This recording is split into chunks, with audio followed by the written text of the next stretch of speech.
Hello, everybody, and welcome to One Sustainability. My name is James Rosenstein, a member of One Business World, the hosting platform of One Sustainability. One Sustainability features entrepreneurs, founders, and business leaders who have sustainability as a core component of their overall strategy, presenting on cutting-edge topics and the latest industry developments.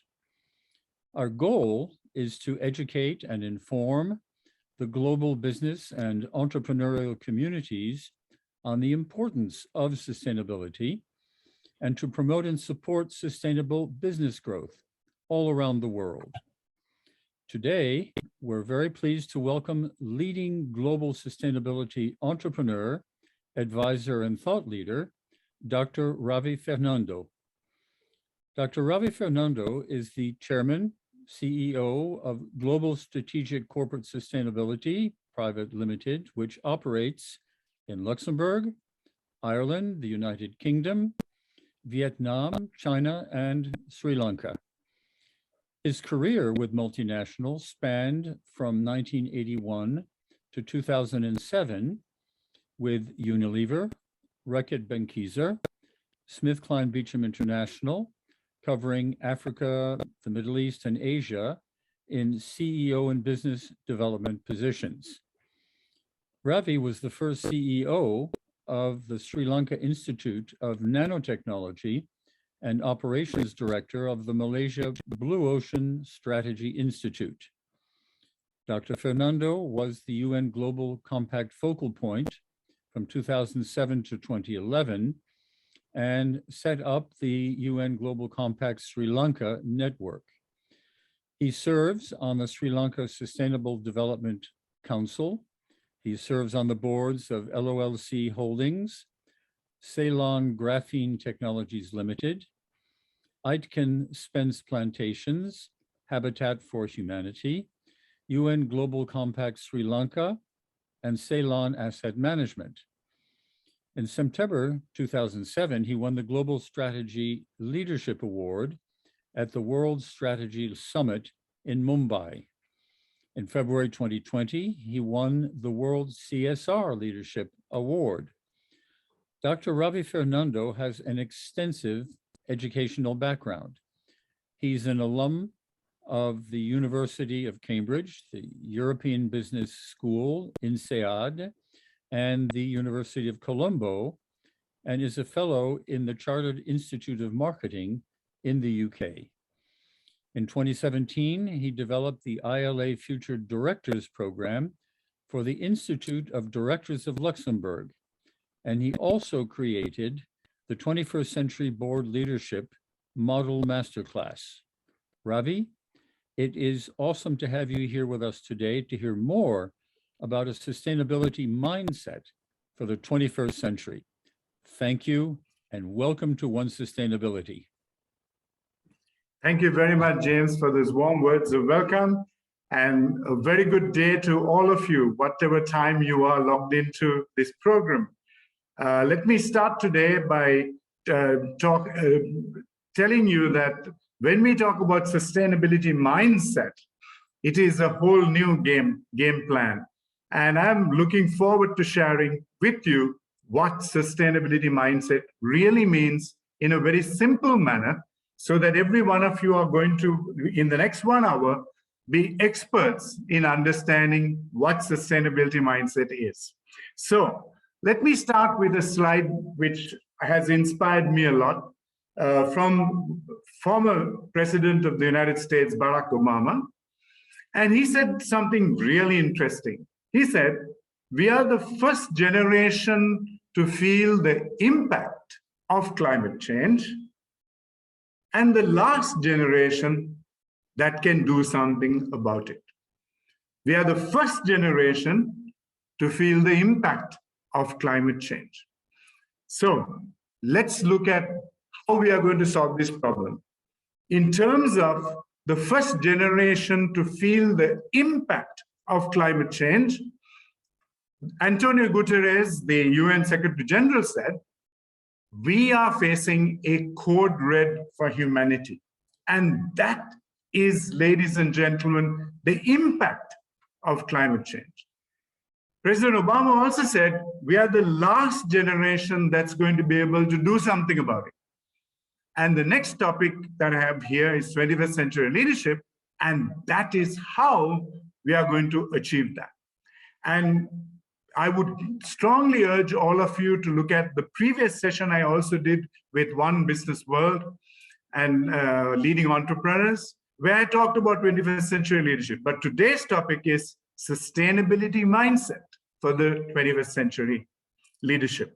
So when we talk about 21st century leadership, there are 4 traits of any 21st century leader. And we talked first today about the code red for humanity. What is this code red for humanity? And here is what the code red for humanity is all about. After COP26 in November last year, the world looked at various scenarios in terms of keeping global temperatures under 1.5 degrees centigrade. And the code red for humanity is that every single scenario we are looking at is going to bust the 1.5 degrees centigrade barrier, because even the optimistic best case is a plus 1.8 degrees centigrade. Even if you take into consideration pledges and targets, 2030 targets only, and policies and actions, we are talking of it migrating to plus 2.7 degrees centigrade. So the first question about the code red for humanity is, why are we having such unprecedented temperatures on the planet today? And the answer to that question is there on the left side of this slide. It is because we are basically a planet that is driven by fossil fuels, and fossil fuels are basically coal, petroleum, diesel, natural gas. And as we keep burning these fossil fuels, these are the temperatures that the world is beginning to see. But that is not the code red for humanity. The first code red is that we are having temperatures, but the real code red for humanity is we are now looking at, as soon as we cross a 2 degree centigrade barrier, a 20-foot devastation of global economies. And if we cross 3.7 degrees centigrade, a 140 degree foot rise in global temperatures. And we, ladies and gentlemen, are staring at this code red for humanity. The next part of the presentation is sustainability mindset. And where does that fit in the 21st century leadership model? So I want to draw your attention to the very bottom of that slide. And if you look at the 4 traits of a 21st century leader, number one, we need, first, 21st century leaders need to appreciate and mobilize science in strategy. Number 2, it must demonstrate an urgency to impact the code red for business. But today's presentation is about how do we prioritize planet and people above profit? How do we prioritize planet and people above profit? And the only way we are going to do that is if we have a sustainability mindset. And that is how I connect 21st century leadership with sustainability mindset. Now, who was the first person who talked about sustainability mindset? In 1997, a British economist called John Elkington wrote a very important book.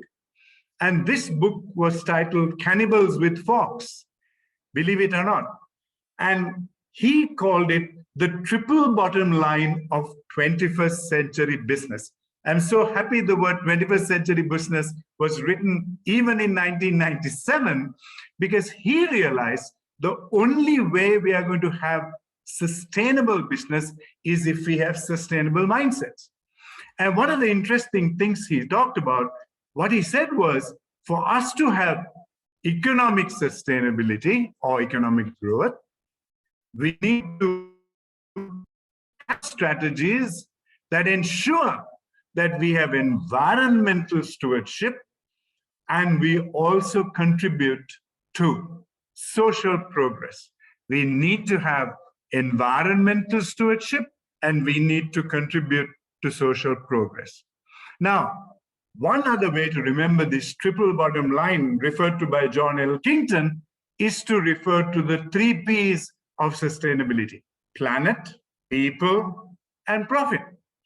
Economic growth will give us profit. If we are stewards of the planet, we will have environmental stewardship. If we contribute in our business strategies to social progress, then we have people who are absolutely inspired and living in a better place than they used to before. So, first important point I want to make today to every one of you listening is sustainability mindset is the third most important trait of a 21st century leader. And the only way you're going to cultivate a sustainability mindset or a triple bottom line mindset is if you are able to balance and ensure that profits are generated by first putting planet and people before you start looking at simply, I will make this decision based only on profit. And that is not sustainability mindset. That is what I would call single bottom line profit mindset. And single bottom line profit mindset is never going to succeed in the 21st century. Businesses will make profits for a while, but they will get wiped out because you cannot keep destroying the planet and expecting your profitability to continue. So that is the introduction to sustainability mindset for the 21st century as created by John Elkington, who is a very important thought leader in the subject of sustainability mindset. Now, what I'm going to do is connect sustainability mindset with the issues of the world. And the top 10 global risks by severity, as highlighted by the World Economic Forum, are given there in order. Between 2020 and 2022, it was the same issues that were highlighted. But now I'm going to creatively connect those issues with sustainability. So look at the top 3 issues. Climate action failure. You could argue that climate action failure is a failure of leadership, and leadership that is not sustainability mindset. If you had sustainability mindset leaders, you will not have climate action failure. Number 2, extreme weather incidents is to do with the planet, is to do with environmental stewardship. And I already mentioned to you the reason we are experiencing unprecedented extreme weather events and unprecedented warming of the planet is because of the simple reason that we have not exited fossil fuels. And even today, even as we look at some of the challenges that have come out that we are all faced with a barrel of oil now hitting past $130 as a result of the Russian invasion in Ukraine. And as one of the key suppliers are now under pressure.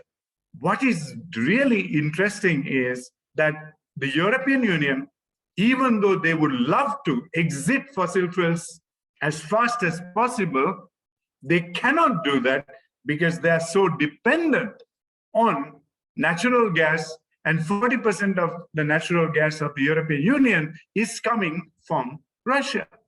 So you can see you're intertwined in the dependence of fossil fuels, which is A, doing harm to the planet, B, you are not able to move out.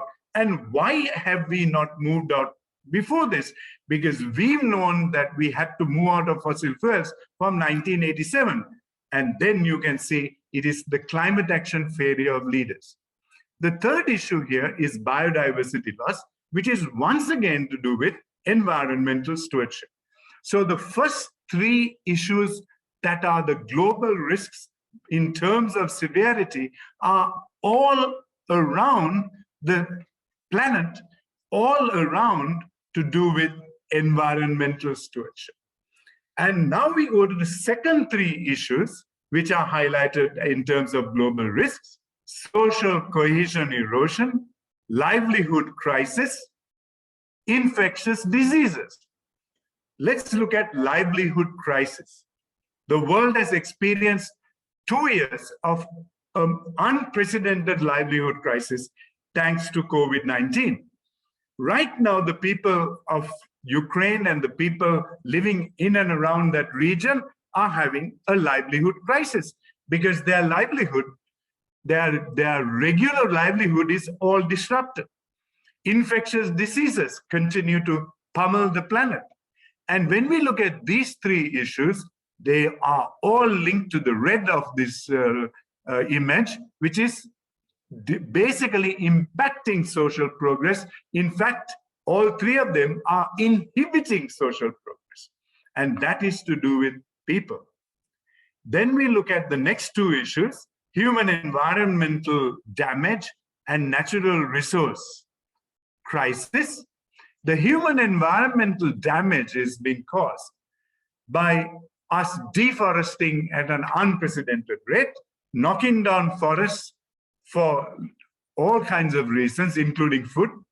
But if you keep destroying the natural habitat of the planet, if you keep destroying forest cover, which we have done to the tune of 70% of global forest cover is today completely destroyed, then this in turn creates an issue because that doesn't demonstrate environmental stewardship. We come to the one blue item on this number 10 list, which is debt crisis. The world is facing various levels of debt, and that is linked to economic growth.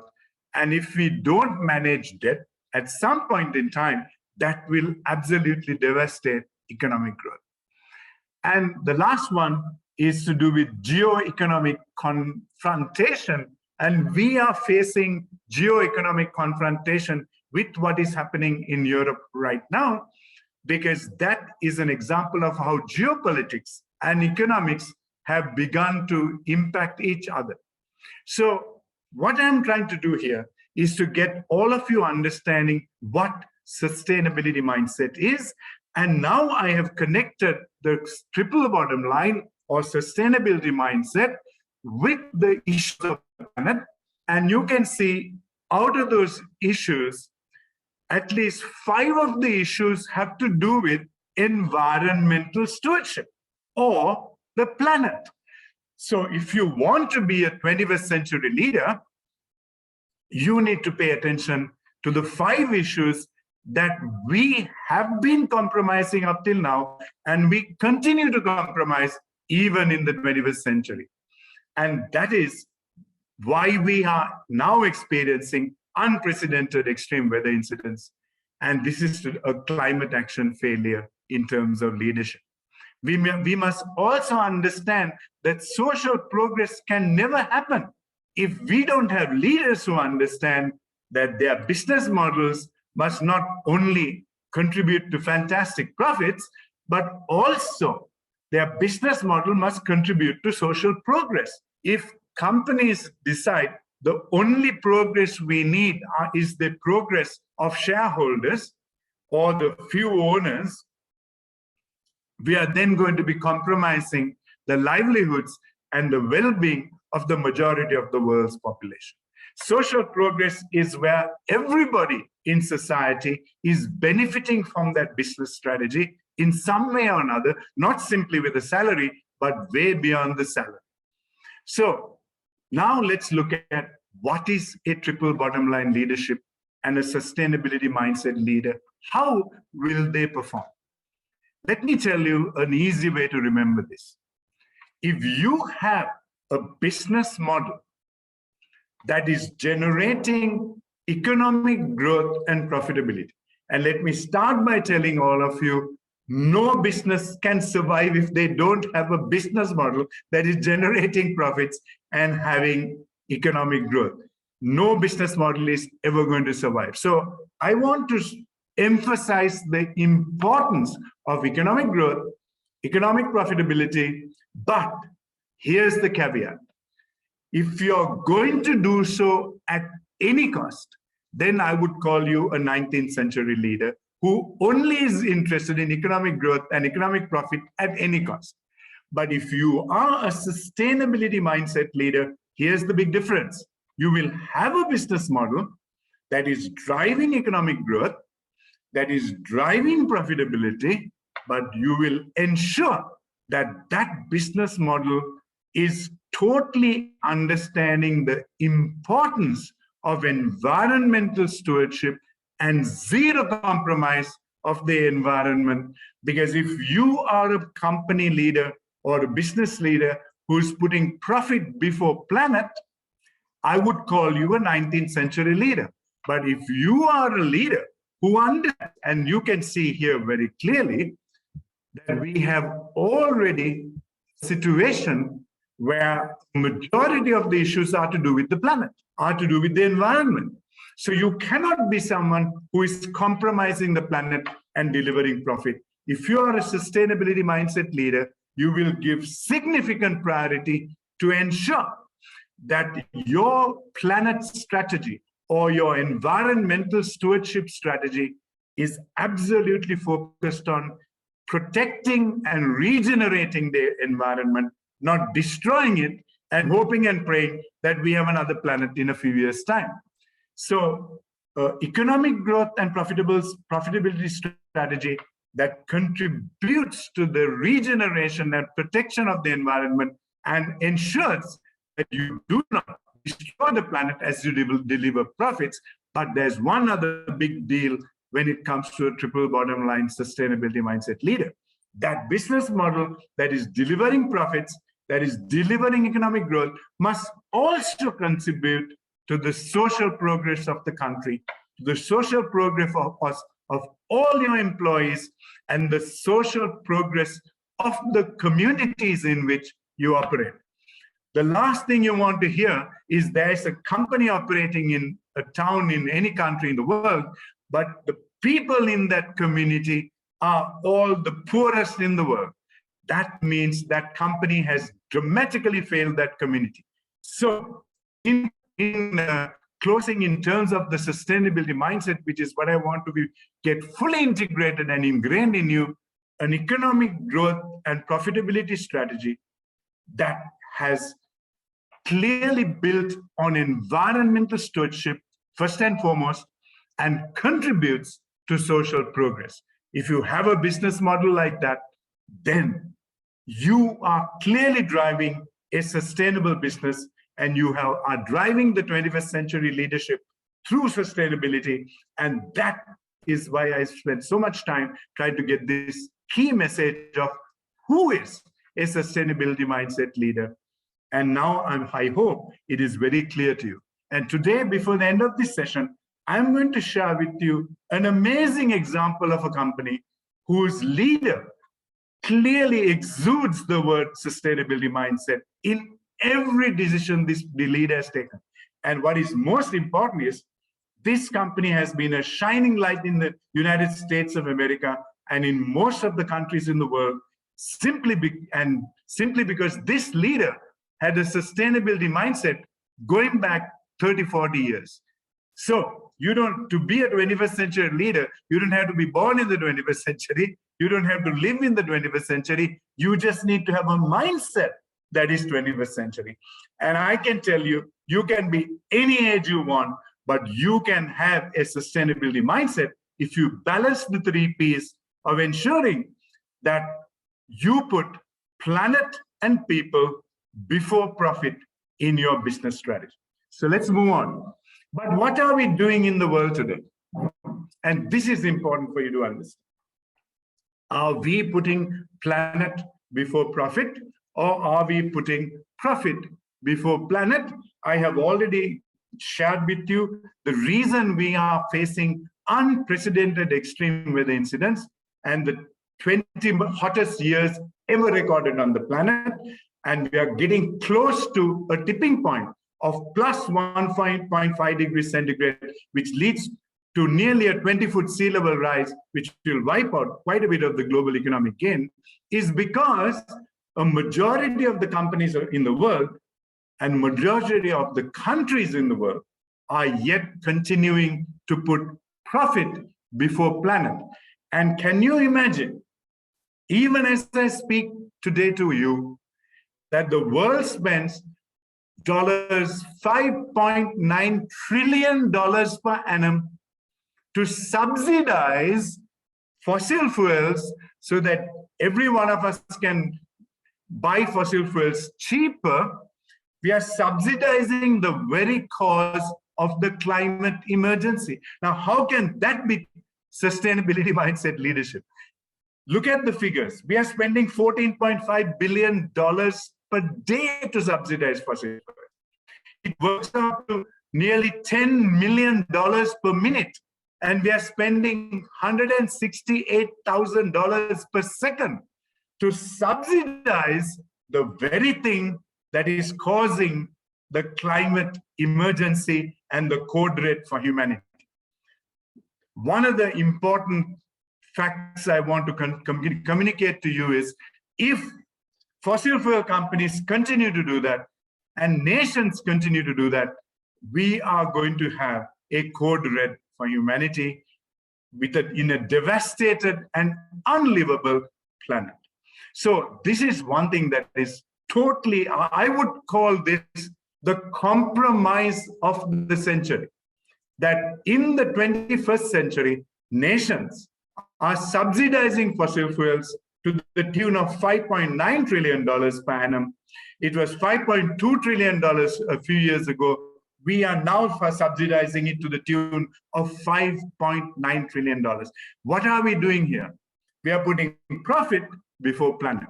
I talked about putting planet and people before profit. Here's what is happening. I'm going to give you one more example before I go into solutions. So, one of the interesting reports that have come out in 2021 is a report called Banking on Climate Chaos. This report came out in 2021 and basically looks at the banking sector and how much the banking sector is investing in fossil fuels. And the sad news is, when you look at the list of banks that are investing in fossil fuels versus green projects, the majority of these banks are probably investing 60–70% on fossil fuel projects and a 1/3 of it on green projects. So JP Morgan, Citigroup, Bank of America, Wells Fargo, HSBC, Barclays, Mitsubishi, Royal Bank of Canada, Deutsche Bank, and Sumitomo, all of them are spending significantly more money on fossil fuel projects versus green projects. Now, is that putting planet before profit or putting profit before planet? You know the answer. I've given you two examples of today where we are subsidizing fossil fuels, and I call it the compromise of the century, and definitely not sustainability mindset leadership. And once again, in the banking sector, how banks keep funding fossil fuels. Now, this is all doom and gloom. Let's now get focused on solutions. So if you are running a company today, whatever business you're running today, you will have a carbon footprint. Just like you will have your footprint, just like you will have your fingerprint, you will have a carbon footprint. And the carbon footprint is the sum of all emissions of carbon dioxide and other greenhouse gases, which were induced by your company's activities within a given time frame. And if you look at the chart there, you can see the biggest carbon emitters of the world today are China, followed by USA, followed by European Union, followed by India, and followed by Russia. So these are the countries with the biggest carbon footprints. And if you are now running a business, your job is to ensure you have a sustainability mindset. You have already understood why we need a sustainability mindset and a sustainable business strategy. You need to be ensuring that your carbon footprint is getting reduced, and you are part of the solution of the global drive for sustainable planet, versus you are a contributor, like the fossil fuel companies and some of the banks I mentioned, to the problem of climate emergency and code red. You want to be a part of the solution to the climate emergency. Now, are there companies which are doing that? I can tell you I'm very excited. When I look at 21st century leadership, and when I look at, we have already come up with nearly 11 case studies of amazing leaders of the world today who are leading their companies, reducing their carbon footprints, and turning those companies and businesses into positive action for the climate. So which are these companies? Which are these countries? Today, I'm going to share with you the story of one such company. But before that, I want you to think a little about how does a company end up with carbon emissions? What contributes to their carbon emissions? So let's just think a little about this, because I want to make this so simple that by the end of this session, every single one of you who probably have heard these words used 100 and 1,000 times are going to be totally understanding this subject, so that you now can make a decision and become part of the solution. So if you have a company and you have a manufacturing you have a big manufacturing facility, and let's say you're making some food product, just for argument's sake. Now, you will source the resources needed for that food product from various plantations, from various parts of the world. Now, the first question is, are you part of destroying the planet, or are you part of regenerating the planet? If you said, okay, Brazil, destroy the Amazon, grow soya beans, I'm going to buy your soya beans, and I'm going to make some amazing products with your soya beans in my manufacturing outlet, I want you to pause for a moment and ask the question, have I put profit before planet, or have I put planet before profit? If your business model is destroying the Amazon in the hope that you will make profit, it is very clear your supply chain is now part of not the solution, but part of the problem of the climate emergency. And you have decided in your company's business strategy and business model to basically ignore your carbon footprint, because your carbon footprint is not confined to the carbon footprint of simply what happens in your factory and your headquarters. It is also the combined sum of all carbon emissions wherever you operate and wherever you have a supply chain, and whatever happens in that supply chain is also part of the sum of all carbon emissions to your company's activities. And this is one thing you've got to remember. So let's say you have now come up with an alternate strategy. You have told the Brazilians, you shall not destroy the Amazon. You will go to a plantation that is probably already existing and say, we will buy your product on the basis that you will continue to reforest and increase the forest cover with every ton of product you ship to us. And you tie the supply chain to the part of solving the planet's problem and not becoming part of this pollution, but part of the solution.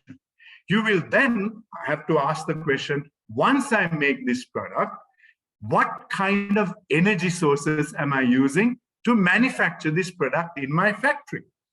Am I happily using coal power to charge my factories?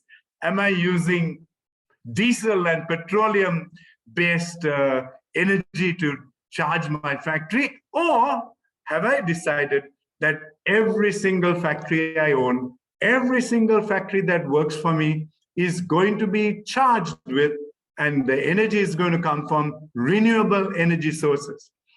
I'm happy to say that companies like Google, that companies like Tesla, companies like Microsoft have all understood this simple concept, and a majority of the energy requirements in those companies are today sourced from renewable energy sources, either wind or solar and battery, and a combination of this. So once you have your product in your supply chain, next thing is, how do you convert that product, and what energy source are you using to convert that product? Now, you've got to be, if you're a triple bottom line leader, and if you're a sustainability mindset leader, you will once again put planet before profit and make sure you're a company run with renewable energy sources. We need to run countries which are run by renewable energy sources. And the good news for a lot of us is there is now an awakening amongst most countries. And even though I look at what is happening in the world today with the geopolitical mess that we are in with this invasion, but at least whilst I empathize with all the people of Ukraine and whatever suffering they're going through, it breaks my heart to see these images on television, ladies and gentlemen. But one of the interesting debates that is now taking place as this issue becomes a big issue is, how do we exit fossil fuels? How do we move away from natural gas? How do we move away from dependence on petroleum? And one of the interesting comments I listened to yesterday, as I was listening to the European Union chief, the Ursula von der Leyen, she said, we have to exit fossil fuels and completely exit our dependence on fossil fuels. And this may now get accelerated as a result of what we are facing today. I'm not for a moment saying this is a good thing that has happened, but we need to look for a silver lining even in the worst of and saddest of days. And there is a silver lining I'm beginning to see, because nation after nation is beginning to realize we can't be paying $140 a barrel of oil when it was $60, $70 a barrel of oil the other day. We can't be paying $300 a barrel of oil. We'll completely be no longer profitable. So if we want to have a business model that is profit generating and growing the economy, we need to have an energy source that we can count on, that is the lowest cost energy source today. And that, ladies and gentlemen, is renewable energy. So renewable energy resurgence is beginning to happen even in spite of all the crises we are facing. So I've spent time trying to show you how you can be ignoring sometimes your carbon footprint. You can no longer ignore the carbon footprint. Even if you ignored it before our One Business World session today, from this moment onward, you cannot ignore your carbon footprint. You need to understand with expert advice what makes up my carbon footprint. What percentage of my carbon footprint is generated in the supply chain? What percentage is generated in the product? What percentage is generated in distribution? What percentage is generated when a consumer uses it? Because once the consumer uses your product or service and then throws it into a dustbin, that is the beginning of another problem, because you are now contributing to pollution. And you're contributing to pollution if you are a company in the soft drink business, for example. If you are a Coca-Cola or a Pepsi-Cola, and you had a great profit model up till that point, and then you ended up having all this plastic pollution that is today a massive global problem, then you have not solved your carbon footprint problem. Because you cannot say, I have forgotten about it, the consumer has used my product, and he or she has decided that it's going to be thrown into the ocean or thrown into a landfill. No, your problem remains, because your carbon emissions continue, because a plastic bottle can last 200 to 500 years without disintegrating, which means you have contributed to a problem. And one of the reasons you need to worry about single-use plastics, not all plastics, single-use plastics, as contributing to the carbon footprint, is because single-use plastics take an amazingly unprecedented long time to disintegrate, and they are not biodegradable. And one other thing, plastics is made from petroleum. So if you want to encourage the petroleum industry, you need to keep buying plastics. If you want to ensure that the petroleum industry moves to renewable energy, then you need to be part of the solution and looking for solutions as opposed to contributing to the pollution. So now I've spent some time making you understand how you can be a leader who puts planet and people before profit. Now, let me tell you something. I've been running businesses for some of the best multinationals. And I can tell you, if you have any business, whatever business you are in, if you are going to use some resources, if you are going to end up using any resource, the chances are you're going to have an impact on the planet, which is negative. There can be no business where you have zero negativity, because there'll be some impact. Now, what you have to do is to make sure you look at all the options you have in terms of that product and service and reduce the carbon emissions to its bottom line and compensate for it, compensate for that impact, negative impact on the planet by your renewable energy drive, so that that then begins to compensate for the impact you are having on any product or service. So become sustainable mindset leaders of tomorrow. You can no longer sit on the sidelines and say, everybody else is doing that. Now, the reason you should not do things, you should change this attitude, is the people who are doing this are 19th century leaders who are ignoring science and who are ready to compromise profit before planet, compromise profit before people. You and I can no longer be that, because we have future generations. We need to make sure this planet is livable 25 years from now, not destroyed in the next 3 to 5 years. So is anybody doing this? Is anybody really triple bottom line mindset leaders who are able to balance the issues, understand the importance of economic growth, but give equal emphasis to the environmental stewardship so that we have eco-efficiency, who understand that every decision we take that impacts the environment also has impact on society. And there we call socio-environmental impacts. And when we talk of global warming and air pollution, which is killing 7 million people per annum, thanks to burning so much of fossil fuels, and global warming that is basically heating the planet up, we are now beginning to see environmental refugees and environmental migration at an unprecedented level. And the World Bank, in their report Groundswell, which came out about 3-4 years back, talks about 143 million environmental refugees in the coming years. This is a catastrophe. We cannot ignore this. And if we think the crisis we are seeing now unfold in our television sets a problem, just imagine if we think 3 to 5 million people moving from one country to other countries is a problem. Now look at 143 million people moving. 143 million people moving from the southern hemisphere nations to the northern hemisphere nations. How will those nations cope with that?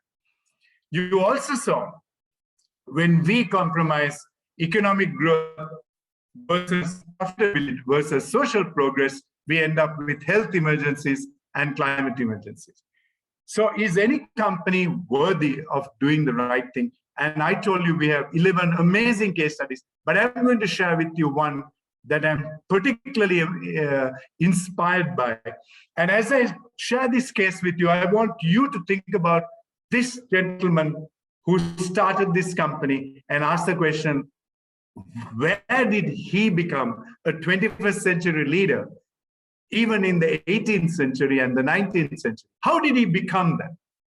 How did he ensure that he put planet and people before profit in his entire business model? And ladies and gentlemen, the business I'm about to talk to you about is a business you know well, because it's one of the most trusted brands in the United States. And who is this gentleman? The brand is Patagonia. And this gentleman is Yvon Chouinard, who I have the greatest respect for. What is interesting about this gentleman was he was very much an adventure sportsman when he started his business, an environmentalist and an outdoorsman. And he decided that he was going to give 10% of his profits to grassroots environmental organizations. And he made sure that 1% of all sales, he called it earth tax. He called it earth tax 35 years ago, long before John Elkington created the word sustainability, long before the term triple bottom line was even mentioned. Here was Yvonne Chouinard saying, I will put planet before profit, and I will ensure that whatever profit I generate, I'm going to put it back into the planet. Now, is he a sustainability mindset leader? Now, here's an interesting quote from this gentleman. Here's what he says. The capitalist ideal is to grow your company. In other words, make crazy profits. CEOs make crazy take-home pays, and the company is growing. Everybody's making money. The shareholders are having an amazing whale of a time, and focus on making it as profitable as possible. And this is what a majority of what I call non-sustainable 21st century, non-sustainable mindset leaders are doing in running their business. But he said, then when you cash out, you become a philanthropist. It's only when the company is about to close or when you're made your money, you suddenly become a philanthropist. We believe a company has a responsibility to do that all along for the sake of the employees and for the sake of the planet.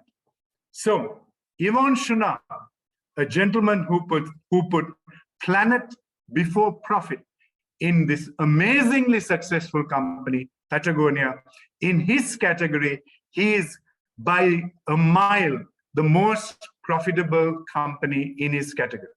What else does he do? He even has a 1% earth tax. Here are some of the amazing things that Patagonia has done. They have committed to being 100% carbon neutral for the entire supply chain by 2025. Why 2025? And even his other comment, by 2025, all our apparel products will be 100% recycled, reclaimed, and renewed. By 2025, our packaging will be 100% reusable, home compostable, renewable, or easily recyclable. And the amazing thing is he's already nearly 80 to 90% there already with his business model. And look at his advertising. He talks about, don't buy this jacket. He's not telling people run to the store and buy a new jacket. He's saying, don't buy this jacket. And what is he really saying? If you have bought a Patagonia jacket before this, please don't go buy the new one. Bring your old Patagonia jacket back. I will renew it. I will repair it and give this product looking like new once again back to you. Now, this is putting planet before profit. And what else does he say? Patagonia, when he talks about leadership, he is clearly a 21st century leader. And how he monitors the business, how he manages the emissions, how he is so concerned about the carbon footprint of his company, how he's recycling, how he has made initiatives to do that, and giving to the people, giving to environmental organizations, giving to the workers.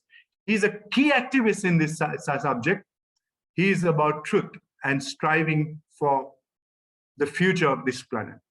And it is great to see that a company like Patagonia is so profitable, but is also so committed to the 21st century leadership in the world. What else does he do? He has what is known as a worn wear program. By keeping our clothing in use just 9 additional months, we can reduce the related carbon, waste, and water footprint by 20 to 30%. So a few minutes back, I said, every one of us must be concerned with our carbon footprints. We need to be reducing our carbon footprints. And what has he done? He has made repair as a radical act, and today has about 40,000 repair stores which are repairing his product. So here we go, a company that is walking the talk in every system, in every cycle of the business, and especially in the supply chain. Patagonia aims to make items last a lifetime through high quality and repairability. Just pause on that comment for a moment. How many businesses do you know today who can say that? How many businesses are making products that last a lifetime? Most companies are looking for the shortest life cycle humanly possible so they can get you an iPhone 13 or an iPhone 14 within 3 months, sometimes 6 months of the previous one. Is that a sustainable business model? No, it is not. Because just imagine the harm to the planet as we remove the resources from it to make those products and then have the shortest possible lifetime. I want to make a confession. I have nearly 4 to 5 smartphones in my house, and I'm ashamed of that. And I have now made a decision I will not be continuously doing this. And the last iPhone I bought was iPhone 7. And now there are 6 iPhones of 7 iPhones after that, because I suddenly realized, how can I be preaching sustainability and be part of the problem of contributing to unsustainability in terms of reuse, in terms of products and services that are constantly being replaced? Gone are the days when we bought a car and we said, this car is going to be with me all my life. We will need some repairs. We will need to tune it up. We might need to replace the battery and the tires. Now, if you go for an electric car, hopefully that will last a much longer lifetime than we have today. And there are issues with those too. I'm not saying everyone has fixed every problem, but if I had to choose between driving a fossil fuel driven car that is heating up the planet and an electric car that is not, I will go for the electric car option, because at least I'm not contributing to the amazing heating of the planet and the code red for humanity. But the key point I wanted to make as I read this last point was making business and items last a lifetime through high quality, number one, high quality and repairability, serviceability. Is that a 21st century mindset? Is that sustainability mindset? Is that putting planet before profit? Absolutely it is. And that is why his strategy in Patagonia is repair is a radical act. Now, what else do we know about this company?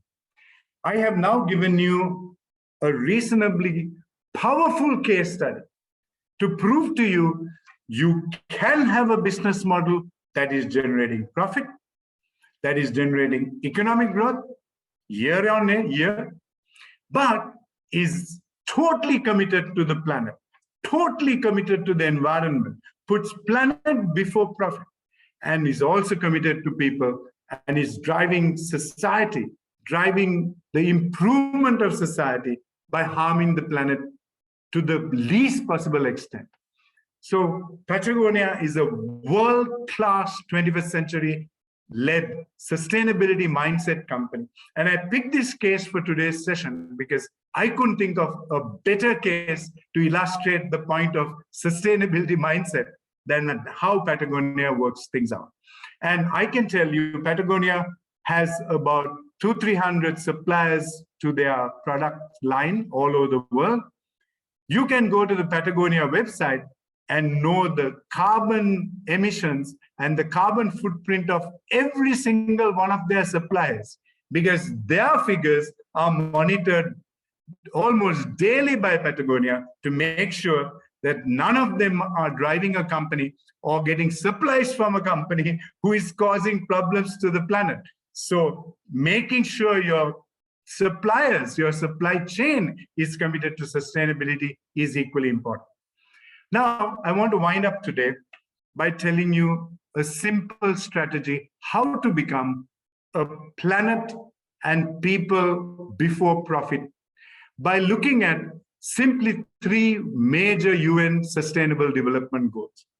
Now, I know there are 17, but I want to give you a strategy today that fine-tunes your thinking to focus on 3 goals and 2 goals which are combined, and I would therefore call it 4 goals, as opposed to 17 goals. If you want to be a planet and people sustainability mindset leader, here are the 4 goals you need to focus on in your business, in your strategy, in your company.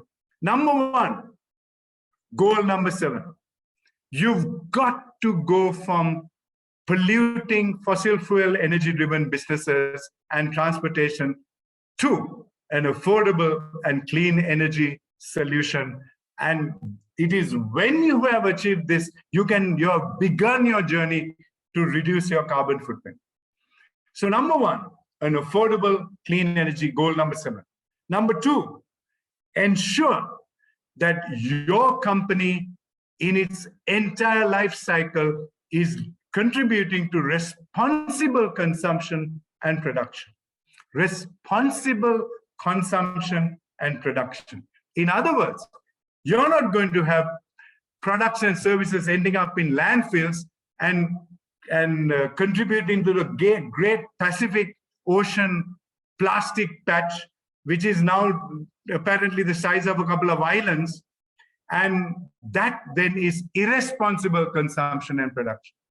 Your company's entire supply chain from cradle to cradle must be managed in terms of responsible consumption and production.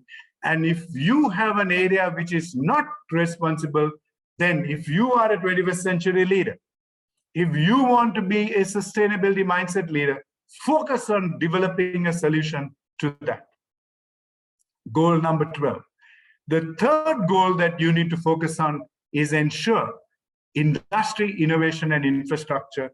And I want to add a word there, sustainable innovation and not innovation, because you can end up innovating products that are going to be really hitting the planet in a bad way.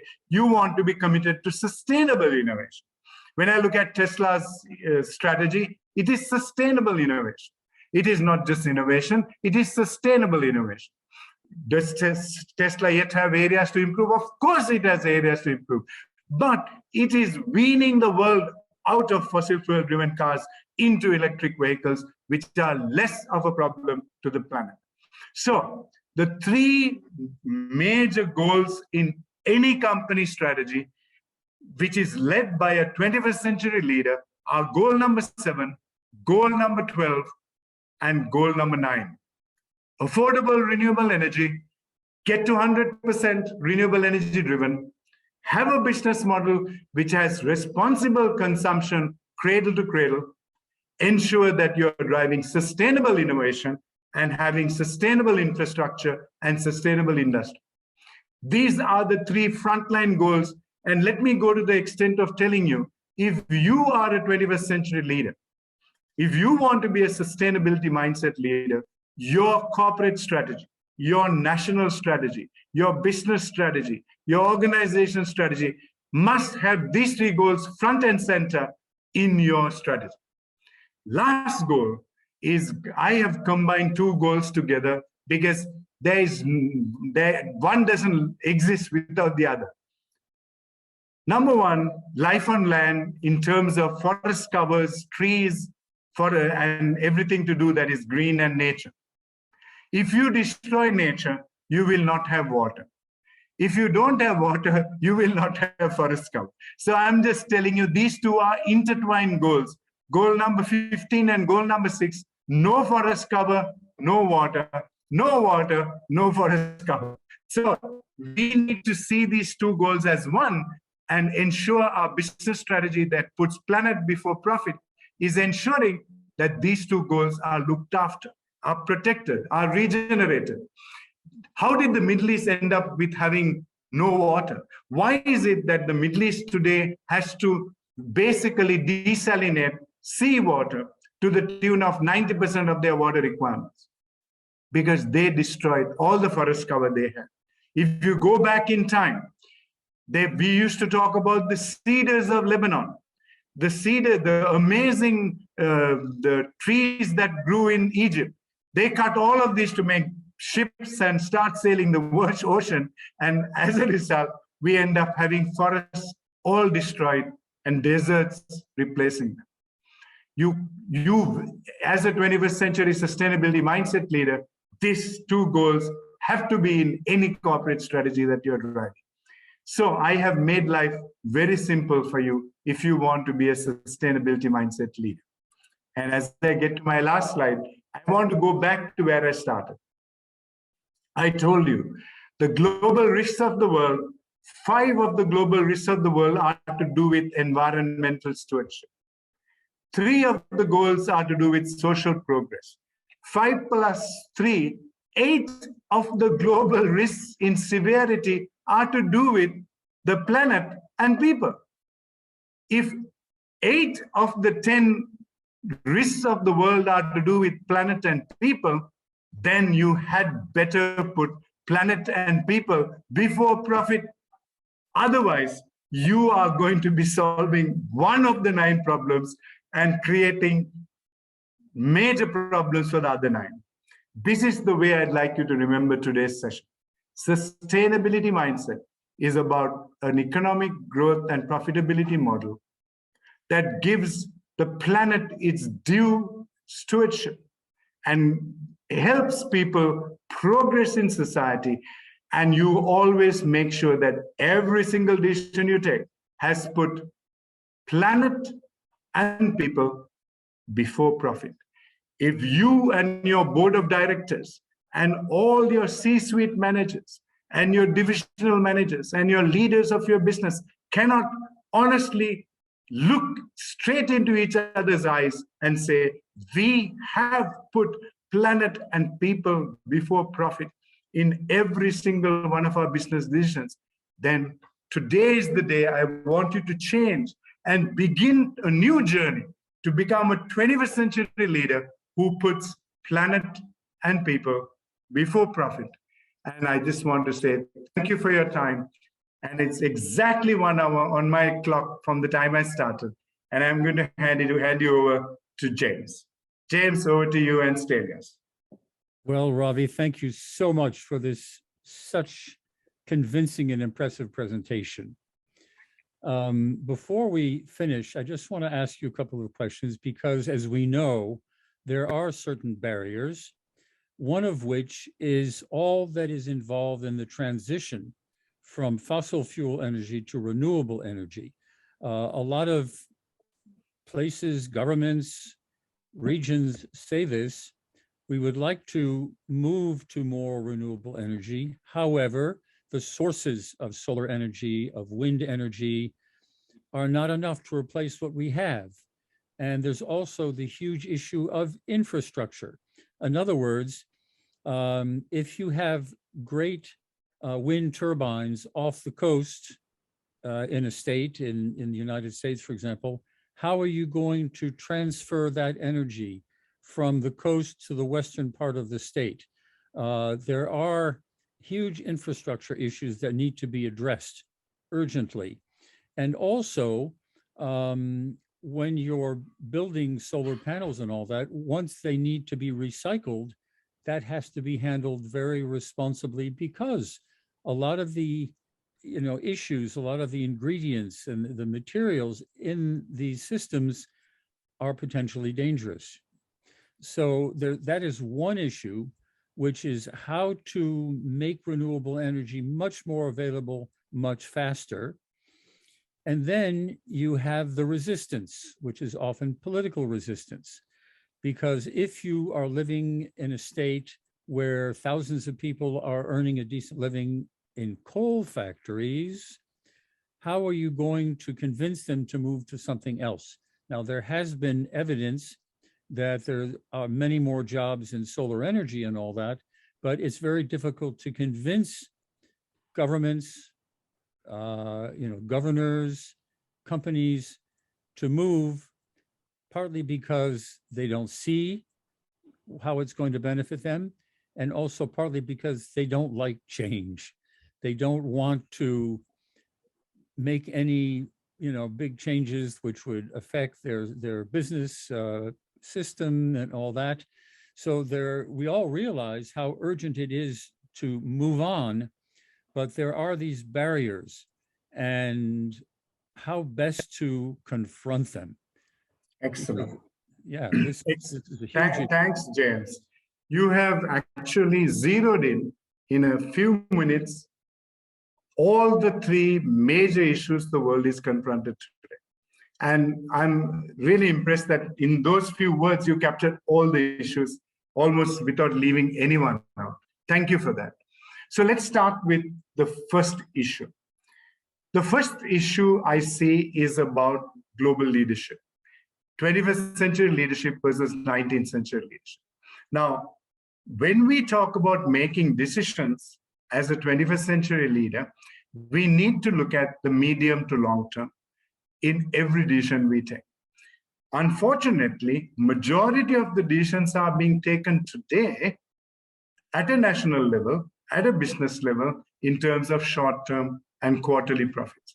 So the first big mindset change we need, if you have sustainability mindset, James, is that leaders have to recycle themselves, completely refocus themselves from being, I'm going to be the king of the road and deliver amazing quality profits for the next 3 quarters, and I'm going to get the best bonus I've ever got, to, I am a CEO.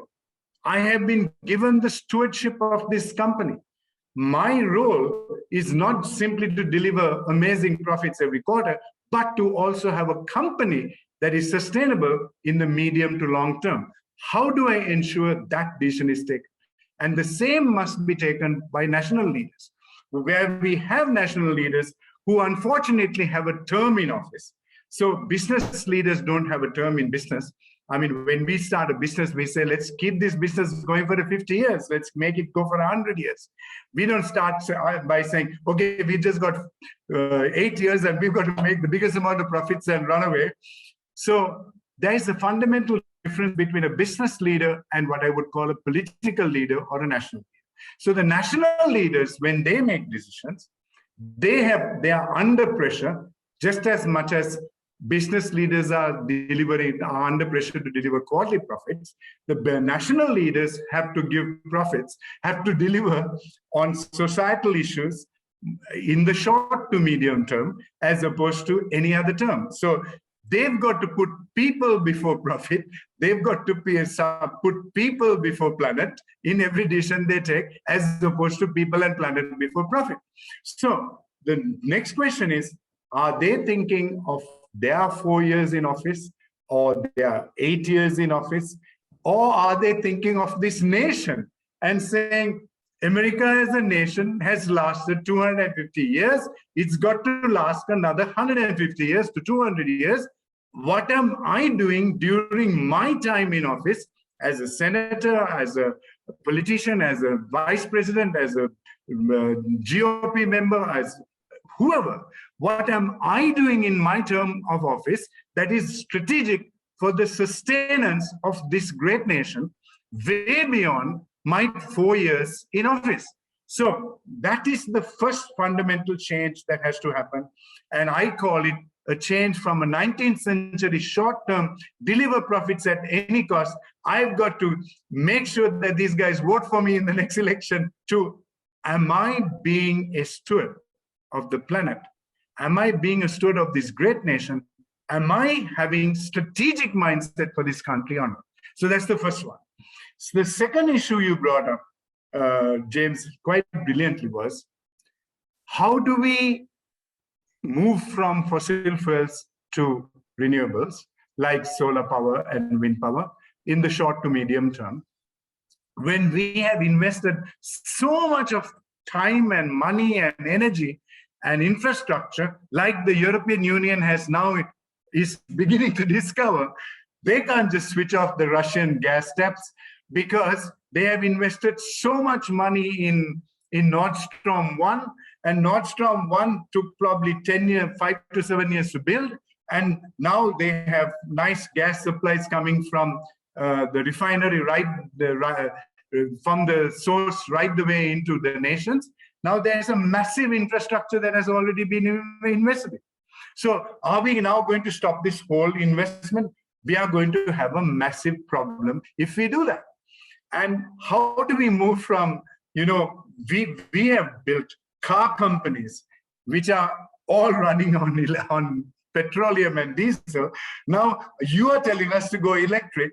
What happens to the 100,000, 2 million, 5 million employees who are employed all over the world for us in factories that are making fossil fuel driven vehicles? And these questions are real questions. So I want to tell you today, I have never seen a fossil fuel company as an enemy. I have never seen a company driving the fossil fuel vehicles as enemy. I see them as companies, or a company like Saudi Aramco or Chevron or ExxonMobil. I mean, they're so invested in infrastructure in terms of the whole fossil fuel business. Now, how do we help them? I believe the role of government is to help fossil fuel companies and businesses to migrate, transit from where they are to where they should be. I think the big investments in national investments should be how to help these companies make the migration.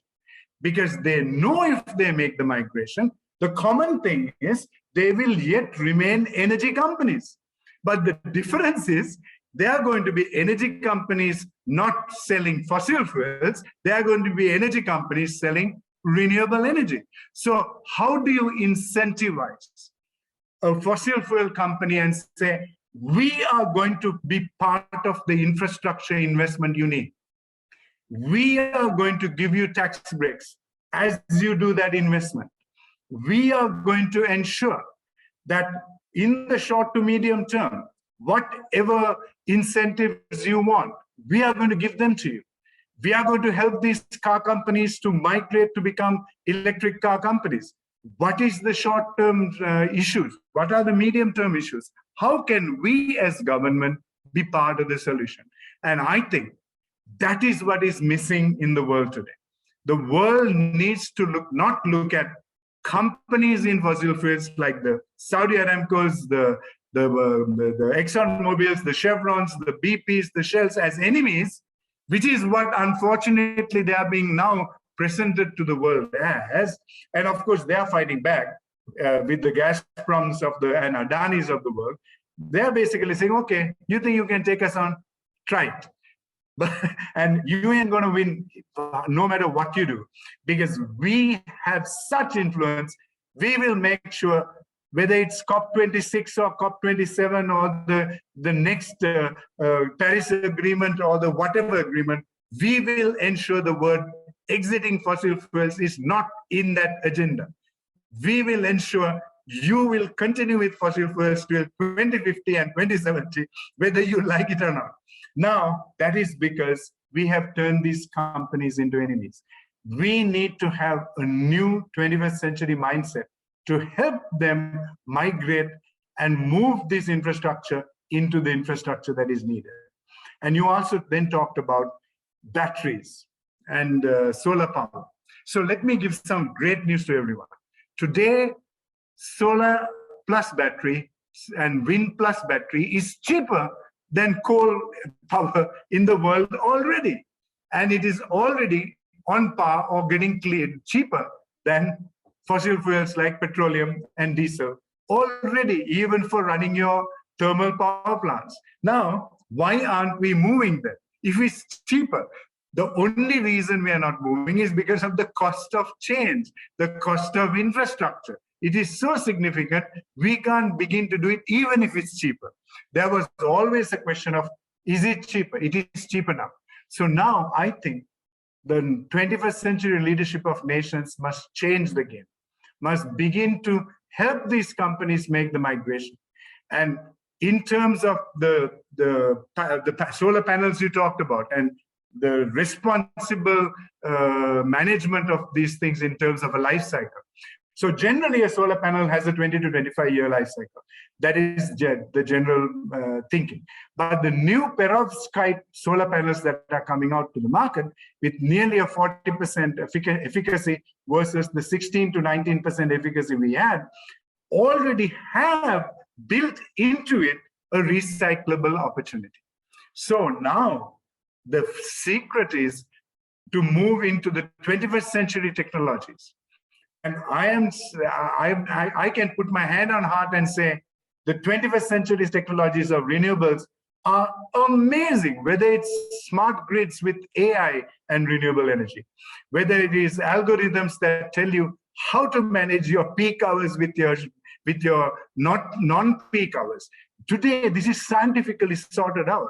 So the technology is all available, James. All we need is 21st century leaders of nations, 21st century leaders of business saying, I want to be part of the solution and not be part of the pollution. I want to be part of moving forward and not holding back, because if I hold back as a fossil fuel company, if I hold back as a nation which says, I will be driven by fossil fuels till 2070, what I'm really doing is jeopardizing the planet. And that simple understanding is sustainability mindset. We need sustainability mindset leaders at national level, at business level, to put the planet and people before profits. Because if we continue this untenable pathway, by 2025, we would have begun to lose 30 to 40% of our GDP of the world of $94 trillion. And all the profits that everybody made, the amazing quarterly profits we made, would all get wiped away in one flash. And that is not what we want. We need leaders to realize they and their children and their future generations are going to outlast us. If they are going to outlast us, it is our stewardship of the planet that is going to give them an inhabitable planet. Do we want our grandchildren and our great-grandchildren to look back on 2030, 2025, 2022 and say, you know, my dad's generation, my grandfather's generation, my great-grandfather's generation, they ignored everything the science said. They continued to burn fossil fuels. They had all the solutions available. But now, guess what? I am finding it difficult to find some fresh air to breathe. I am looking all over the planet to drink some fresh water. I'll give them $1 million if I can be assured of fresh water supply for 1 month of the year, not for 6 months of the year. Because we are basically devastating the planet to a level that it is going to be unlivable and untenable. So we have to rise to the occasion. Our leaders have to rise to the occasion and become sustainability mindset 21st century leaders, James. Otherwise, we would basically leave a future generation that is struggling for breath, struggling for air, struggling for water, fresh water, and worst of all, not having any food to eat. Because just imagine if the Ukraine crisis is already raised oil prices from $60 to $140, and now they're talking of might go to $200, and food prices have already risen 60%. Why? Because Ukraine is one of the great bread baskets of the world. It's the biggest exporter of wheat and so many commodities, corn, wheat. I mean, they're in the top 10 in about so many things. Now, just imagine if a war can disrupt the supply of energy and food. Just imagine the planet is wiped out due to sea level rise. It is war into the power 150. So the devastation is much, much worse than what we are seeing now. And this is the devastation we have to be educating our business leaders about, our national leaders about. You've got to be part of the solution and not part of the pollution. I hope I've answered all the 4 points you made. You sure have, and we could continue this discussion for a long time. It's so important. Anyway, we want to thank you so much again for your time, your presentation, and to be part of the One Sustainability series. We thank you very much and look forward to talking to you again soon. Thank you. Thank you very much, James. Thank you very much, Stelios. Continue the great work you are doing, because you are beginning to challenge all the leading entrepreneurs of the world to think differently. And I'm glad I'm a small part of helping people think differently. Thank you very much. God bless you and good night. Good night. Thank you. Thank you.